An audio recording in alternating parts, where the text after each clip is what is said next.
समर्पण। हम समर्पण कैसे करें?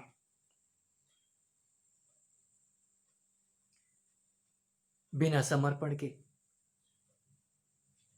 कुछ नहीं होता, ऐसा हम सुनते आए हैं। तेरे कांटों से भी प्यार, तेरे फूलों से भी प्यार, जो भी देना चाहे दे दातार। तेरे फूलों से भी प्यार, तेरे कांटों से भी प्यार, चाहे दे आंसुओं की धार, चाहे हंसी करे संसार। जो भी देना चाहे दे दे करतार। दुनिया के तारनहार, दुनिया के पालनहार। समर्पण। चाहे हंसी करे संसार, चाहे आंसुओं की धार ही नसीब में क्यों ना हो, तू जो देना चाहे मुझे स्वीकार है। समर्पण। हम समर्पण की भाषा दूसरे से पूछते हैं, समर्पण कैसे करें? समर्पण दूसरा नहीं बताएगा। समर्पण सीखना हो तो कहीं अपने आप ही घुटने घुटने टेकना सीखना नहीं पड़ता। घुटने टिक जाते हैं जब आंसुओं की धार, उन कांटों से, उन दुखों से सामना होता है। हमारे जीते जी हमारा राजपाट लुटना शुरू हो जाता है। बेटा चला गया, पति चला गया, या पत्नी चली गई, प्रिय चला गया, ये तो जाने ही हैं। और यदि जल्दी चले जाए तो बहुत अच्छी बात है।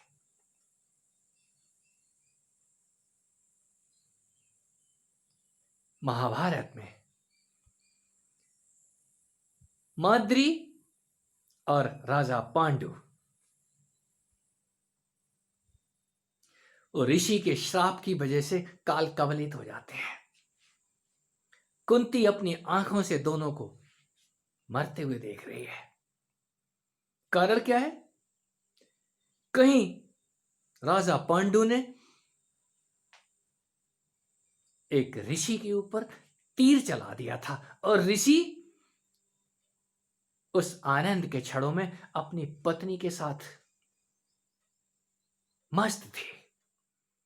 रूप बदल के, कहानी कहती है वो रूप बदल के पशु के भेष में एक दूसरे से आलिंगनबद्ध थे। और शिकार के बहाने ही सही, जो होनी होनी थी वो तो हो ही गई। पांडु का तीर चल जाता है और वो दोनों मरते मरते श्राप दे जाते हैं। हे राजन,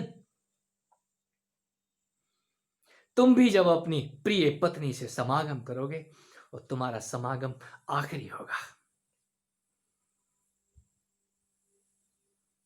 राजा पांडु उदास होकर के वापस लौटते हैं और एकांतवास के लिए गए थे। दोनों पत्नियों को, कुंती और माद्री को साथ लेकर के। माद्री, शास्त्र कहते हैं, शास्त्र के लिखने वाले ने लिखा है, माद्री अत्यंत खूबसूरत थी। क्यों ना हो, एक राजा की पत्नी जो है, रानी है, और एक दिन राजा कामासक्त होकर के माद्री को पकड़ लेते हैं। ये आसक्ति, ये काम की आसक्ति किसे नहीं मार देती है। श्राप से नहीं मरता कोई भी यहां, ये काम की आसक्ति मार देती है। कामासक्त होकर के जब कोई काम में उतरता है तो वो मृत्यु तुल्य दुख के भंवर में जाकर के गिर जाता है। जिनको नहीं पता है उनके लिए तो वो आनंद की खान है, और जिनको पता है कि यह ब्रह्मचर्य क्या है, यह शाश्वत सत्य क्या है, एक बार उस बात का एहसास हो जाए, यहां जीवन क्या है,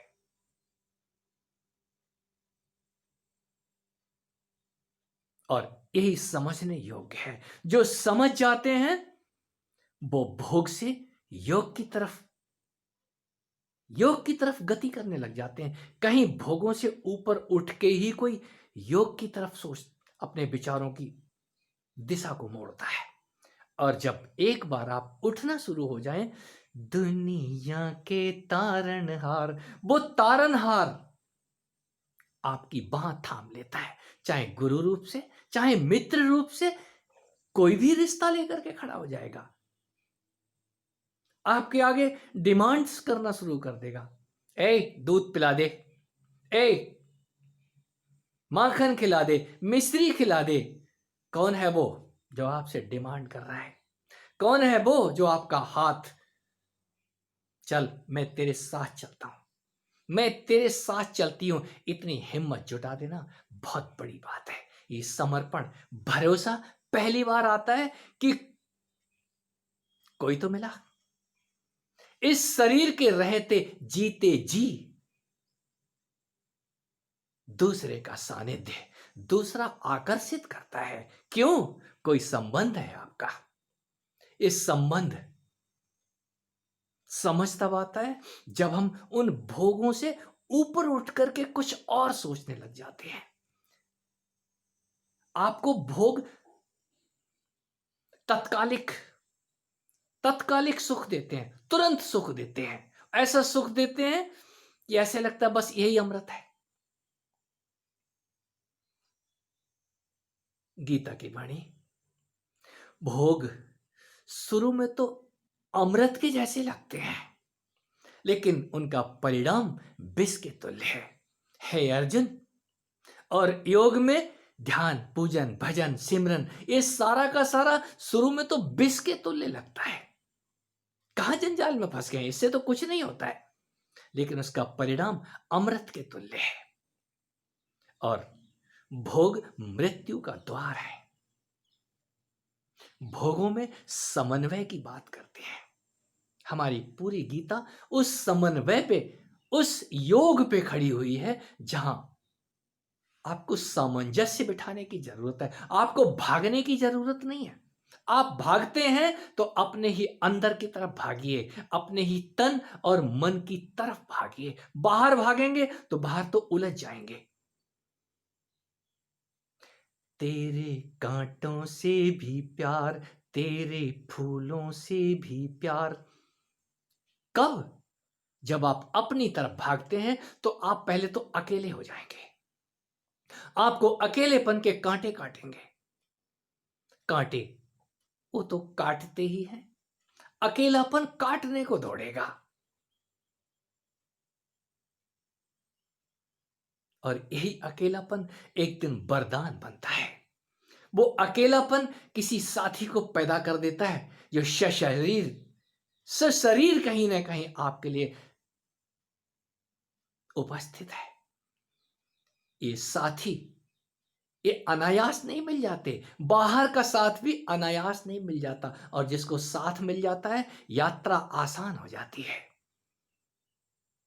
हम बाहर की यात्रा पे साथी की तलाश करते हैं, अंदर की यात्रा पे भी उस गुरु सरीखे, उस सदमित्र सरीखे, उस यार सरीखे साथी की जरूरत है, जो आपको कदम कदम पे आपकी बाह नहीं छोड़ता, आपको अपने चंगुल में, आगोश में रखता है, अपनी मित्रता का स्वाद चखाता रहता है। कितनी भी दूर रह के भी क्यों ना हो, वो आपको अपनी उपस्थिति का एहसास कराता है। आप सदा ही उसके सानिध्य में अपने आप को महसूस करते हैं। ये महसूस होना बड़े से बड़ा उपहार है योग में। योग में एक सदमित्र, एक कोई जिसको आपने हाथ थामा है, आपने हाथ में हाथ दे दिया है, वो आपका हाथ, वो परिणय का हाथ कभी अलग नहीं होता। आप उसको कृपा कह सकते हैं, आप उसको करुणा कह सकते हैं। ये शब्द बड़े ही कम हैं समझाने के लिए। यदि आप समझ पा रहे हैं मेरी बात को, और जो भी समझ रहे हैं उनको समझाने की जरूरत नहीं है, वो आत्मसात कर जाते हैं। योग योग जोड़ता है, तोड़ता नहीं है। और योग आपके अंदर ही आपका वो जो टूटा हुआ खंड है, पहले तो उसको जोड़ता है। और जब वो जोड़ना शुरू हो जाता है तो इसी तन के ऊपर उस करुणा का प्रसाद उतरता है। ये तन आपको फिर बोझ नहीं लगता, ये तन आपको पहला मित्र लगता है। और इस तन से शत्रुता करके आप एक कदम नहीं चल सकते। और जिसने भी शत्रुता की है वही बीमार हो जाते हैं।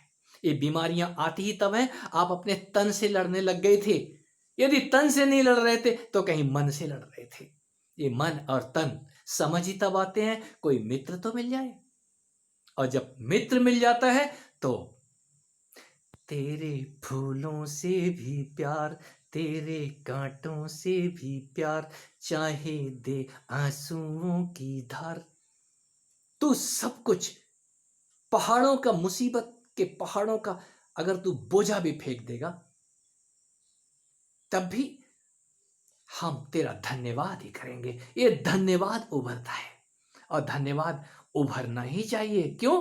वो सारा का सारा जो कांटे आ रहे हैं वो फूल बन के उपहार हो जाते हैं। फिर हम कष्टों को भी प्रेम से स्वीकार करते हैं।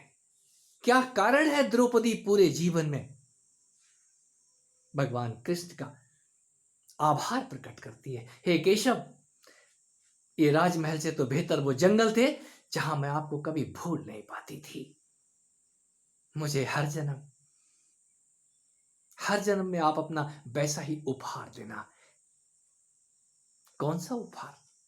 जंगल में तो कांटे ही लगते हैं। ये जीवन जंगल ही है। इस जंगल में यदि आपको कांटे नहीं दिखाई दे रहे हैं तो कब दिखाई देंगे? और जिनको दिखाई देने शुरू हो जाते हैं उनका भोग से योग की तरफ रुख हो गया। और जो चल पड़ते हैं उनके लिए फिर कांटे हैं ही नहीं, कांटे फूल बन जाते हैं। मैं उसी को समर्पण का विज्ञान कहता हूं। आपका समर्पण आपके लिए,